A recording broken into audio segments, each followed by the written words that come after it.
right, and we're back for another episode of the Lakers Fast Break podcast.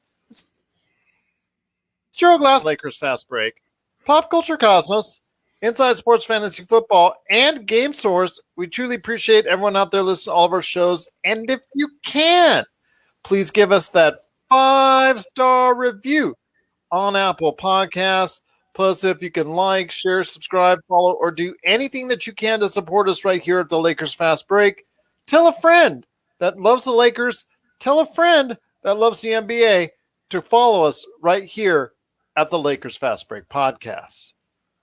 Well, I was talking to LakerTom the other day, and one of the things he mentioned was that the Lakers need to get a better control at the beginning of the game. They need to have a better grip on the start of their games because their starts in the first quarters have been horrendous. So you know what the Lakers did? They took a little bit of Tom's advice and they threw it out the window because they let up. They let up even more. And they let up even more to the point where Memphis got a 22-2 lead over the Los Angeles Lakers in the first quarter, putting the Lakers once again behind the eight ball, as we've seen constantly over the past couple weeks, where they're constantly down early and they have to keep climbing back up. Well, fortunately for the Lakers, they had a tremendous third quarter where they finally found their defensive rhythm, started to go ahead and create a lot of turnovers themselves for them, as opposed to just them turning the ball over, because that happened a lot. And LeBron James proved once again why he is the MVP frontrunner, because no, he doesn't get the gaudy box score numbers that Jokic or Embiid gets.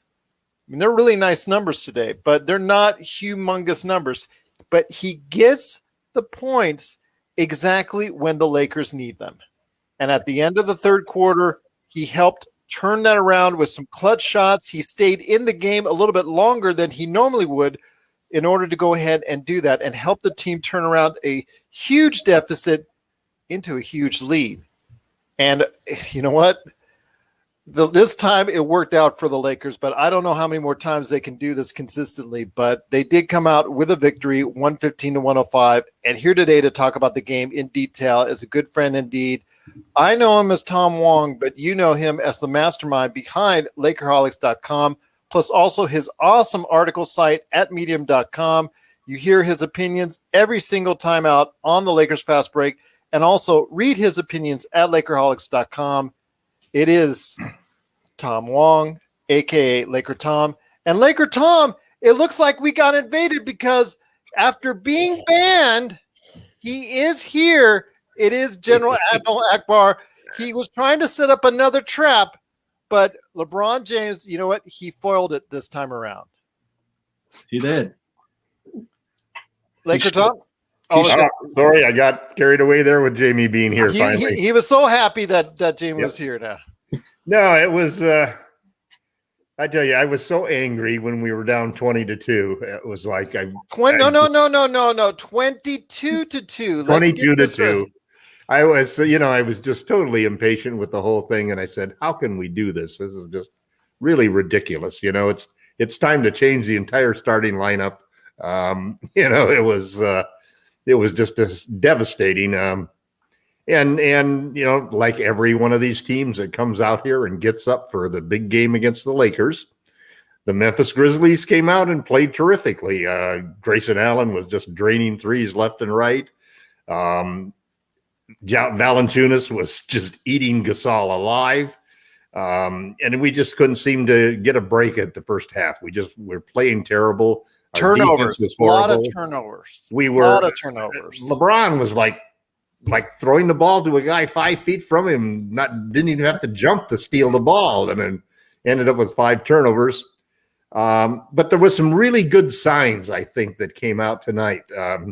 One thing was that we didn't play overtime, thank God.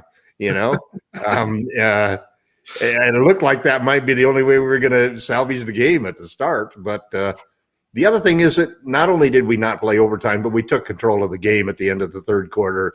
and really cruised out in the fourth quarter.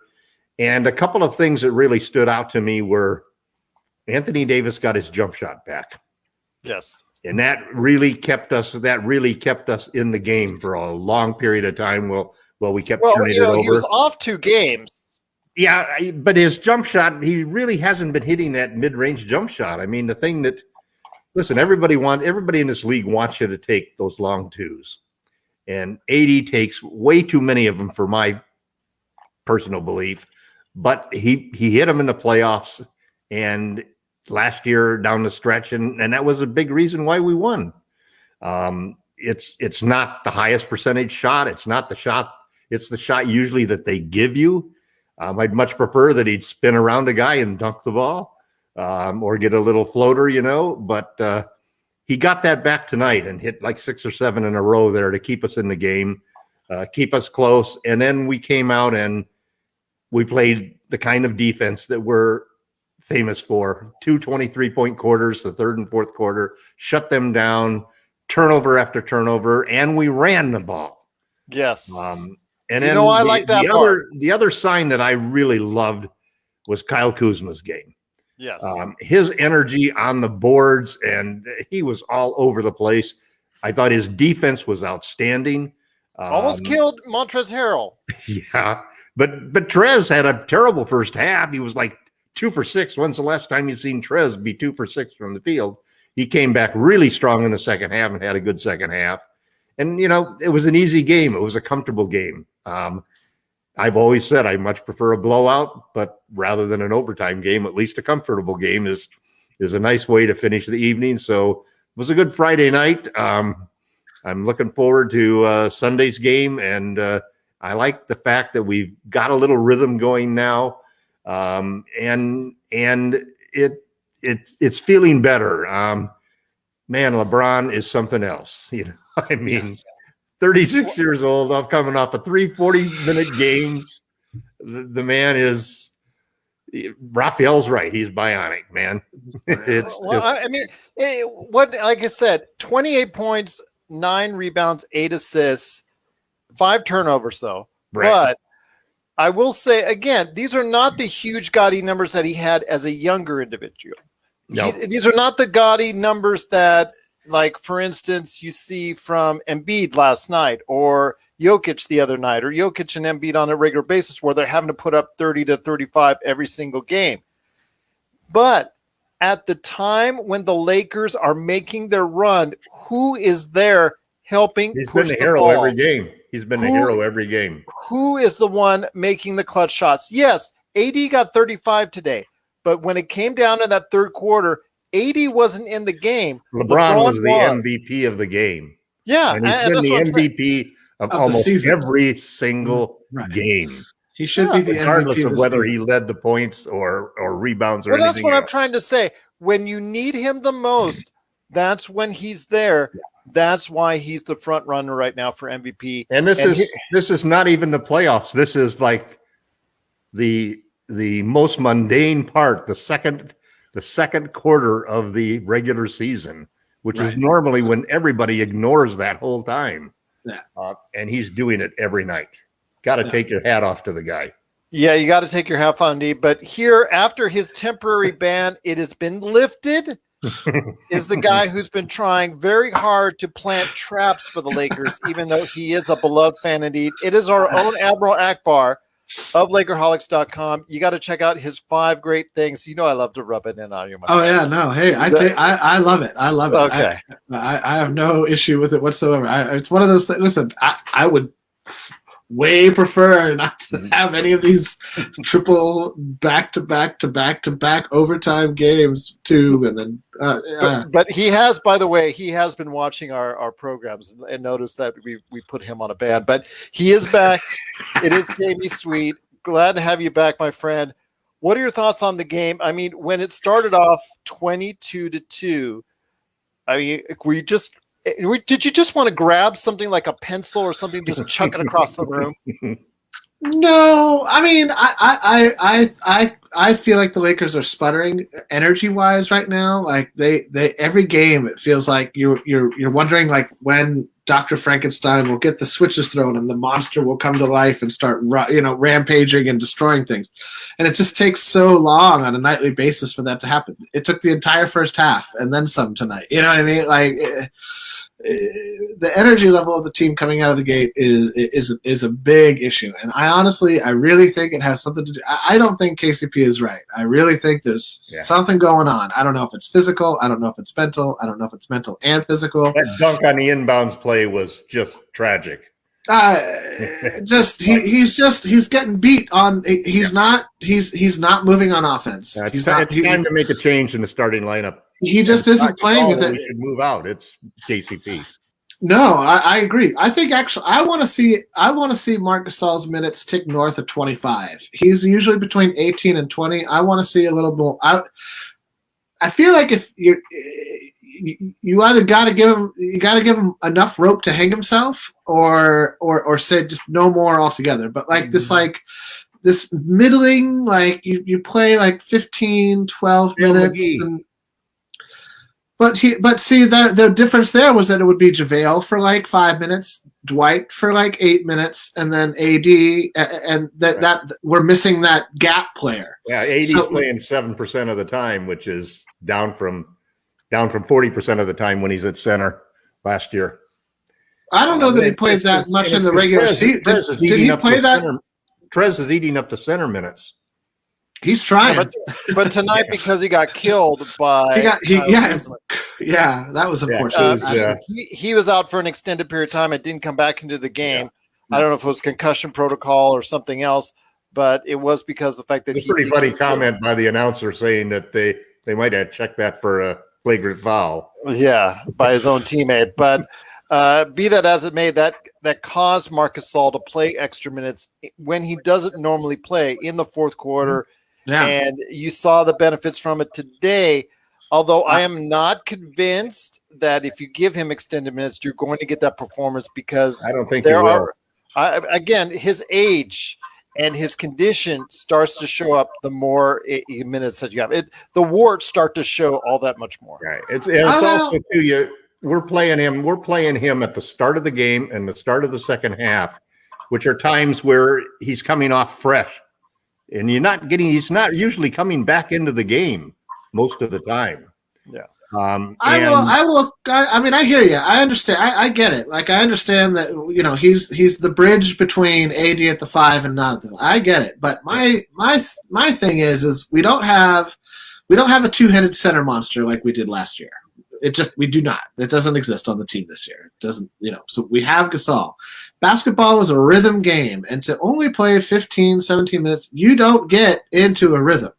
And he played well tonight. He hit 2 threes. The half-court offense works better with Marc Gasol, and he is a better in-the-paint defender than Trez is. And that's one thing One thing he can do is move the ball on the offense. I will give you an example. They're playing a zone against the Lakers, Memphis Grizzlies are, and he was on one side, and he managed, I don't know how, they must have drawn this up because it went about as perfect as you draw it up, when he was on one side, floated the ball over to Kyle Kuzma on the opposite end. Everybody seemed to watch it, not defend it. They just watched it because they're in a zone. They just watched it go over the zone, gets to Kuzma, who made this bit nice, not really too hard or too difficult, but just it was a hot pass to Trez. It was a nice, crisp pass to AD. It was to AD, who was being guarded in that area of the zone by John Morant, and they noticed once that was happening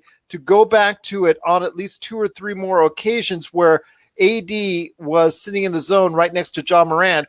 And not a good design, not a well-designed zone to it isn't. John Morant in the hole. And it led to several baskets for the Lakers. So I mean, in that offensive scheme, that part of it works with Marc Gasol.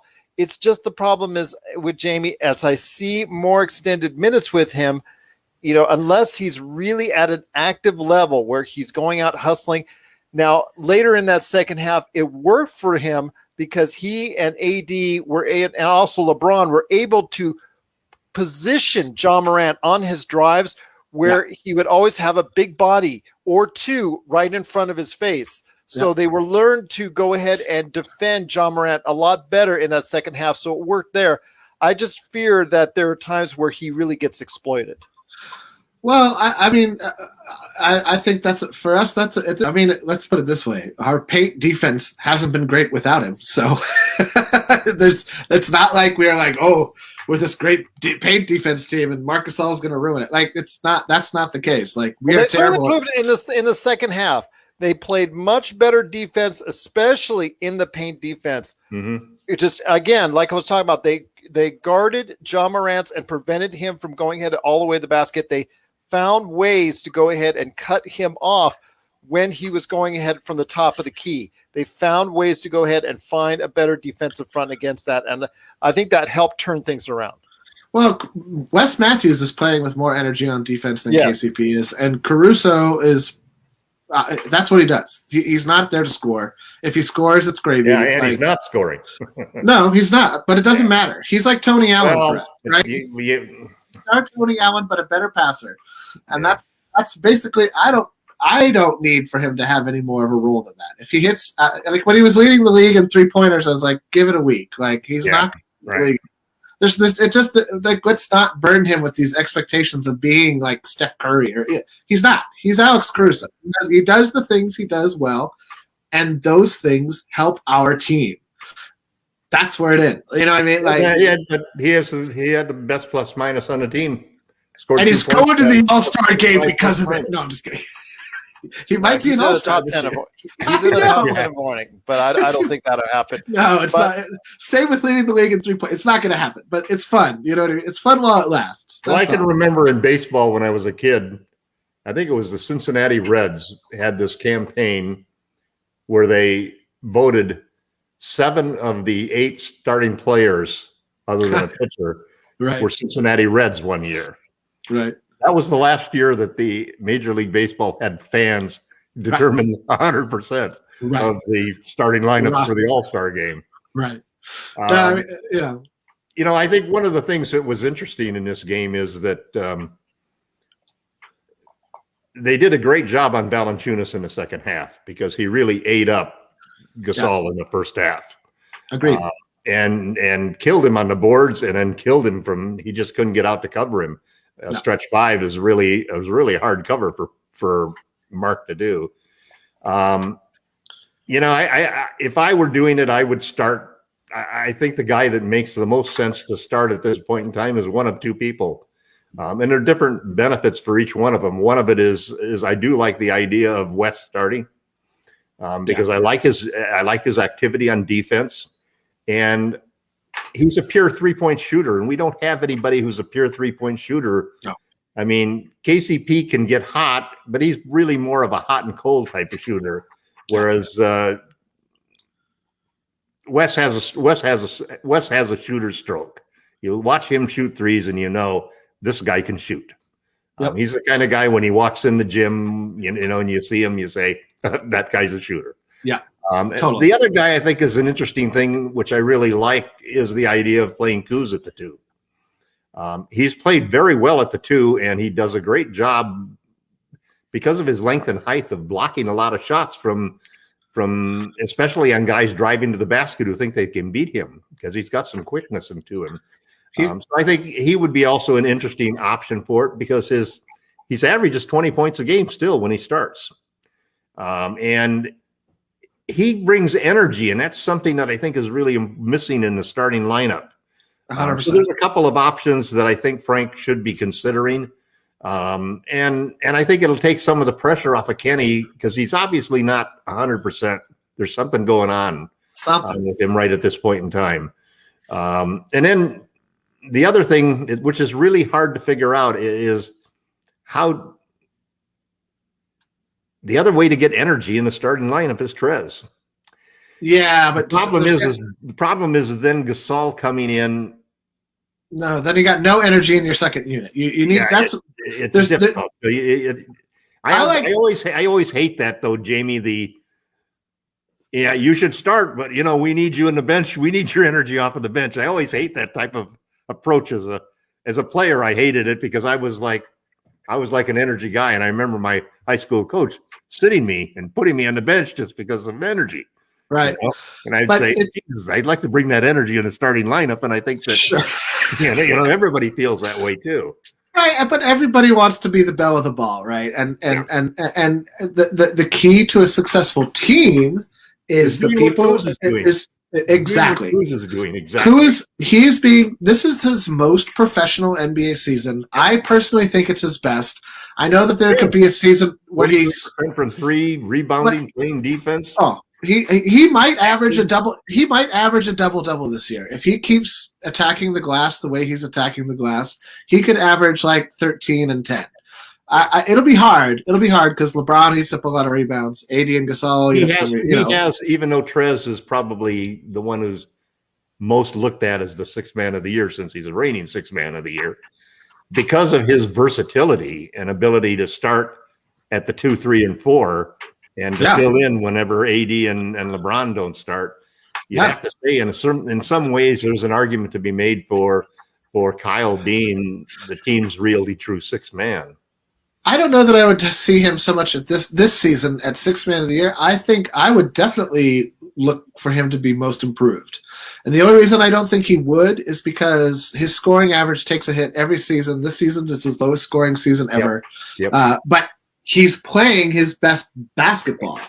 And so I will trade 2 or 3 or 4 points a game from Kuz for the level of activity, for the focus on rebounding and defense, and just making the right plays. He's just playing within himself, within the team game, and it's great to see. It's just such a great evolution. For a guy who came in as a gunner, right? He came in as an unabashed gunner, shot every shot that came his way. Said, "Hey, I am a gunner." Totally. A successful gunner. Totally. He had his rookie season. He was a successful gunner. After that, I feel like for whatever reason, things just haven't broken the same way. It'll be interesting to see this summer because, I mean, I've tried to trade him, and really that poison pill in his contract is almost a guarantee that you can't trade him. The only time you can trade him is if you're doing a deal that's got like 25 million on each side. Yeah, no, it's 10.6 million going out. For the team that gets him, he counts as 10.6 million, and for the Lakers, he only counts as 3.5 million. That's really hard. You've got to get up into a 4 or 5 player trade before it actually works. I think the Lakers. The summer is going to be interesting because they've got some trade assets, and KCP, Kuzma on contracts are the kinds of players that teams would like to get. I mean, there's a certain type of team that just wants expiring contracts because they're getting free agency. Then there's another type of team that can't get free agents, and they want guys on contract because that locks them up, and they can't sign these guys in free agency like that, so they want to trade for them. Who on Boston would you trade KCP for? Because they need guard help, right? They need help. About the only one. No, that's the only guard they got. I mean, Kemba's not. Well, they got Brown. I wouldn't trade him for Kemba. I don't see Kemba as a fit on this team. I'd love to trade for Theis. I love Theis. I think that he's the only guy on. I knew you would have that look on your face. Well, I do like the fact that he's a stretch player. He's a stretch player, but take him for Richard on the perimeter, and I think that plays well with Schroeder. Has synchronicity with Schroeder from the national team. He's a drop coverage center again. And I just think that what we need is a center who can defend on the perimeter. Imagine that you replace Markieff Morris with a guy who can block shots at the rim and defend on the perimeter and has that mobility to be able to do that. That's the key to the Lakers, taking the Lakers defense to the next level. I mean, I see what you're saying, to a point I agree, but I also think, look, everybody keeps focusing on the drop coverage. I focus a little bit more personally on the fact that we lost one of the best ball hawks in the game in Avery Bradley, who everybody said, well, he didn't play the playoffs. We won a championship without Avery Bradley. But He was a huge part of our regular season success. He was a massive part of our regular season success, and that not necessary in the playoffs, as we obviously proved. And I think Schroeder's only because KCP was hot. You got Schroeder's been playing great defense. I'm happy with Schroeder. I'm totally happy with Schroeder. All I'm saying, and I'm not saying that we should trade for Admiral Ackbar. What I'm saying is that we lost. The type of players that we lost were the type of players that impact the exact stats that we're having problems with this season. Which so is it's not getting guys penetrating. Guys penetrating, points in the paint. Both Bradley and Howard, McGee, Dwight, JaVale affected both of those stats. Now, here's the thing: we're still winning, so it doesn't. We're essentially nitpicking the manner in which we win basketball. We're number 2 in block shots still. That doesn't mean as much to me as affecting shots or like preventing points in the paint. Block shots mean it's like, I think it all comes. What it really all comes down to is the big difference is still is Anthony Davis only playing center for 5 minutes a game rather than in the regular season. Yes, in the regular season, yes. That's really been the big difference, and part of that you can attribute to Trez being able to eat up minutes that because of his offense and his taking charges that Dwight and JaVale could not do. So even though you've got Mark eating up JaVale's minutes, Trez is eating up twice as many minutes as Dwight did. And so but not doing the same job protecting the paint. No, we're not. But at the same time, whenever, and we'll see this, I think tomorrow, we'll see this on Sunday's game against Denver, because in the games that count, what we haven't shown against these lower echelon teams is we aren't trapping, hedging, and doubling people to prevent and take the ball out of people's hands like we did against Denver, like we did in the playoffs against every superstar. Every single superstar we doubled in the playoffs. That's the modus operandi behind the whole changes of why we got rid of Dwight and JaVale, because they couldn't do that effectively, whereas Markieff could. So I think when you see the big game, being another. Keith has had another one of those guys, so I'm just like, what happened to you this season? His last game was good. That's what happened. I know, and not effort on defense. Defense. Yeah. He just isn't hit. I already said that he's a position defender. He's not a shot blocker. Him and Rondo should. Right. Just save him for the playoffs. Just save him for the playoffs. That's all. Rondo's probably available. He's been playing terrible. I would love if we got Rondo. I love Rondo. I know that Gerald is like, no more Rajon Rondo, but he's so good in the playoffs. We worked so hard to get Gerald onto the Rondo bandwagon. I know. And then we let him go. Then we couldn't sign him again. Well, he decided to take a train. He decided to follow that train all the way to Atlanta, and the money train that he actually got from it. Absolutely. But that's a 2-year contract. He got signed for 2 years, so don't even. No, can't have an option for the second year. I don't think so. I think it's his option. I think it's his. I think it's his option, and he's going to cash in. So, yes. So. But I will say, he's playing with house money in year 2. Yeah, he's definitely going to go big. Oh yeah. Before he gets into coaching, he wants to make sure he cashes out every single dollar. And no one can ever say he wasn't a smart player and a smart individual for doing just that. He's one of those. He's one of probably the 5 smartest players in the league. I give you that there. Who can really play the cerebral game, along with LeBron. I think Draymond Green is in that category. Jokic is getting in that category. Jokic is getting there. He's a little young still. Jokic is getting there, except he still has those games like we shut him down for 13 points. It's foul trouble. If you get Jokic in foul trouble, that's how you slow him down. But that's the problem, that he's a guy that's an Achilles heel that is always there because he can't react. Not yet. I think that after we'll see. He's like Gasol in the post, Little lumberist. Gasol's hands. Oof. Well, we'll find out on Sunday if we can go ahead and successfully take Jokic out of a game in spots once again, as we will face the Denver Nuggets on Valentine's Day. Remember, guys out there, Valentine's Day on Sunday. Yep. So I will say that we will be back for that.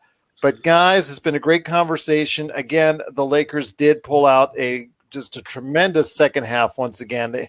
They flipped that switch, and you saw that they went ahead and focused in on the defensive end, created turnovers, created fast break opportunities, which I say all the time. That is the switch. What you and just 20%. defined.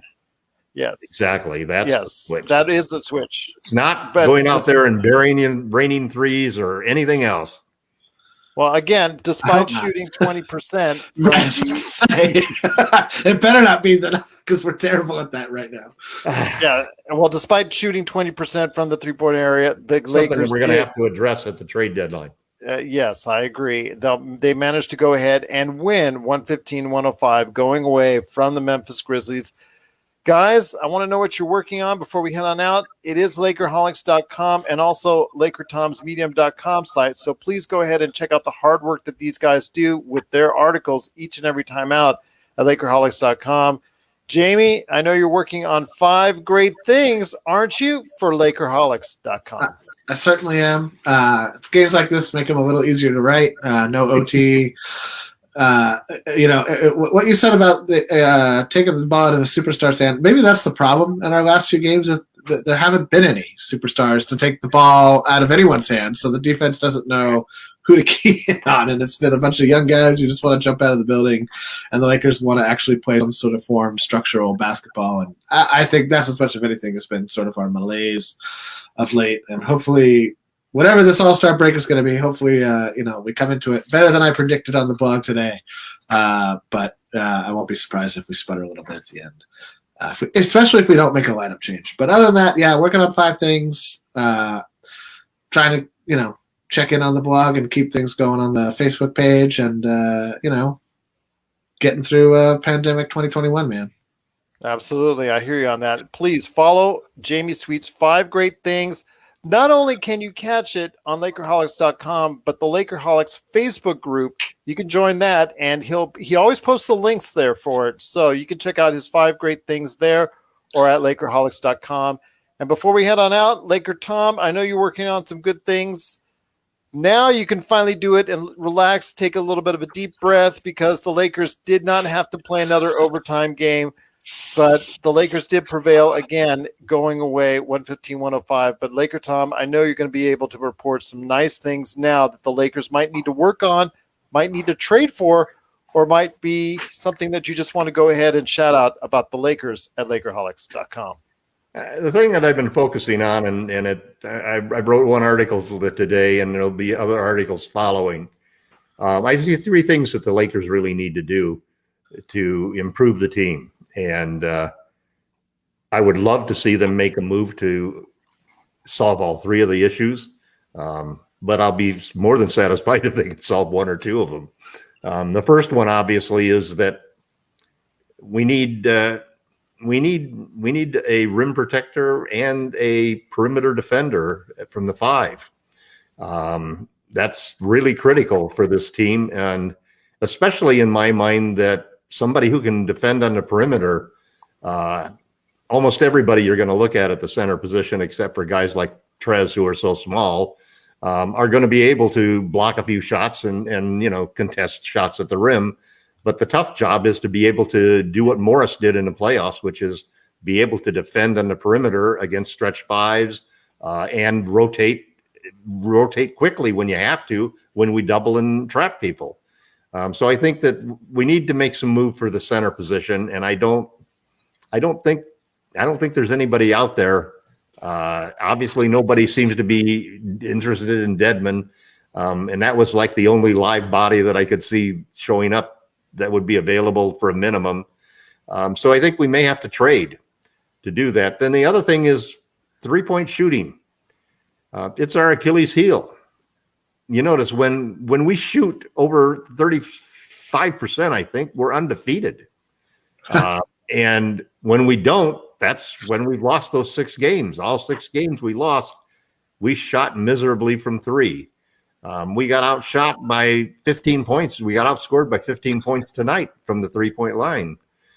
So I think it's important that we get, and this is an area where we can make some big trades, or we could make some small trades. Getting a guy like You could just go down through the scorebooks of the box scores of the games that we played, and you can see a lot of guys that might have been able to help us with 3-point shooting. And we've obviously, as Frank says, and as Jamie warned, we've obviously fell back to earth and our start shooting. We're now on the downside of the mean, if you will. We'll probably start to hit some shots and move back up. But hopefully in the playoffs. I don't care if we're terrible in the regular season. Just kill you in the playoffs. It will. You cannot go into an extended slump like that in the playoffs and end up with 7 close games, because then you're just playing with the devil.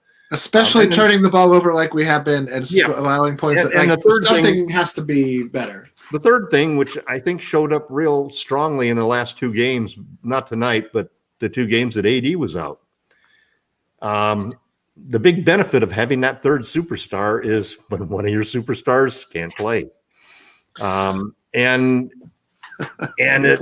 this is why Brooklyn is dangerous, because you can outscore a lot of people when you've got 3 guys who can put the ball in the basket at big time. So I put an article out today, basically, which was a trade with the Toronto Raptors, where we would get Kyle Lowry, who they're looking to move. Disappointing playoffs last year with Lowry, but he's been playing great during the year. He's shooting 38% from 3. He's playing tough defense. So it was a trade for Lowry, Chris Boucher, and Terrence Davis, and we would give up KCP, Dennis Schroeder, and Montrezl Harrell. And it's an interesting trade because the Raptors aren't looking for draft picks, because they're looking to still stay competitive. And their problem is that they want to cash in Lowry for some real help. And that's 3 young players, that 2 of them better than what they got in a replacement for Lowry in the case of Schroeder. And you get a young center, Chris Boucher, who can block shots, defend on the perimeter, and is shooting 43% from 3. Now, granted, this is the first year. He's only been in the league for 4 years. He's only shot 32%. He's only played 116 games. So he's a complete unknown. And in many ways, Montrezl Harrell is a much better option for a team, because he's a proven scorer. He's a proven scorer, a proven energy guy. And then obviously KCP is a far superior asset than Terrence Davis. But Davis is on 3.5 shots, 3.5 threes per game, is shooting 40.2%. So he's an excellent young player, 24 years old, second-year man. And the key to the thing is the superstar. The third superstar is the thing we need in Kyle Lowry, who would be a big benefit for the team. So I think that there's, we have to take a look. We still don't have a third superstar. It isn't Trez. It isn't Dennis. You can't count on either one of them to come through with the big kind of numbers and the big clutch plays that you get from LeBron and AD. And I think that there's a possibility, especially if we end up against Brooklyn, that we may end up really needing that third guy that we can count on to score, especially if somebody gets nicked up or injured. And then we definitely need to. The big thing about those 3 guys that I listed for the Raptors is they shoot 14 threes a game versus 7 threes a game that are taken by the 3 guys that we're trading. So you're getting shooters who are more prolific, guys that are basically going to, Lowry, the thing about him that I love is 7 or 8 threes every game. He's going to take 7 or 8 threes every game and make 3 of them. And we don't have the guys who can do that. Our best shooters aren't those kind of guys. The guys who are shooting the most threes on the Lakers is LeBron James. I love LeBron doing that, but great 3-point shooting teams are built by a lot of, unless you have Steph Curry or something like that, they're built by having a bunch of guys that can fire up and get hot. So we have some holes to fit, and I think that that's my main focus over the next between now and the March 14th trade deadline is what can we get? Who can we get? We can go after certain guys, and there's certain opportunities. I don't think we can fill all 3 of them. The trade with the Raptors is a little bit of a pipe dream, because that's one of the few trades that fills all three roles, and you end up with a great 10-man rotation.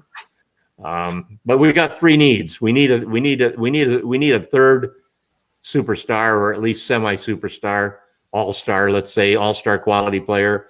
And we need some three-point shooting volume, better three-point shooters. And we need to solve the center problem, a defensive center. Well, there you go. And you'll hear more about it and read more about it at Lakerholics.com.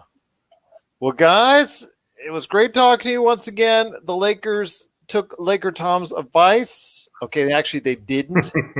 Got off to a great start. Yeah, they got off to a tremendous start. Down 22-2. But again, we did see what the Lakers can do once they turn on that switch, especially on the defensive end.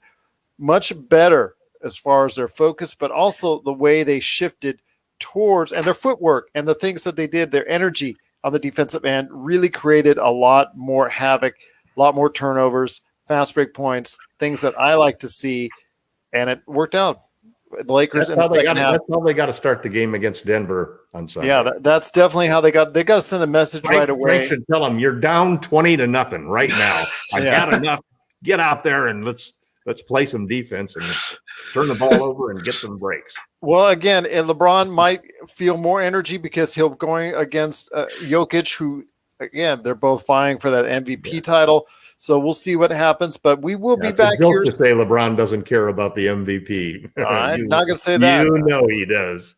Yeah, you know he does. He tells you about it. He tells you about how he lost the award in 2008 or 2012 or this award in 2013. So yeah, he's not.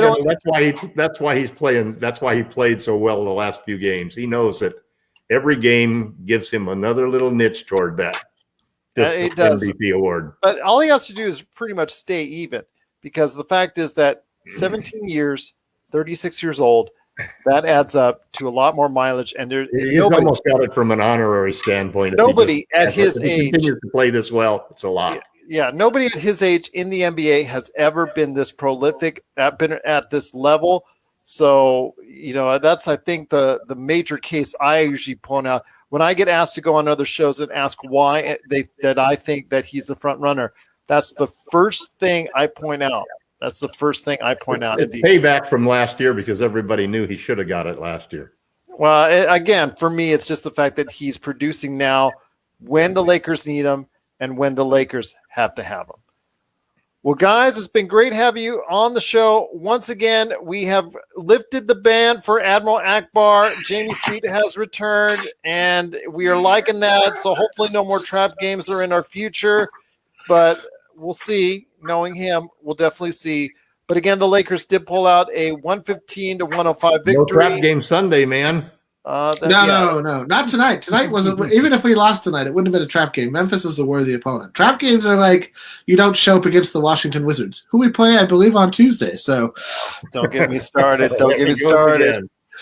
He's looking for another ban. 7 in a row. Let's go for 8 on Sunday. Listen, for another ban. I don't get to come into the game Sunday. 8 for Kobe on Sunday. There you go.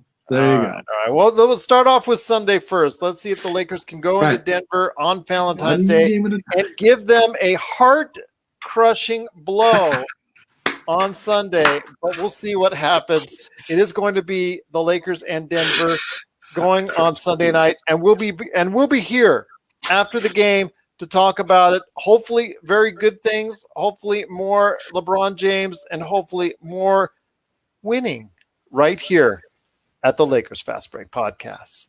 Thanks so much for watching, everyone.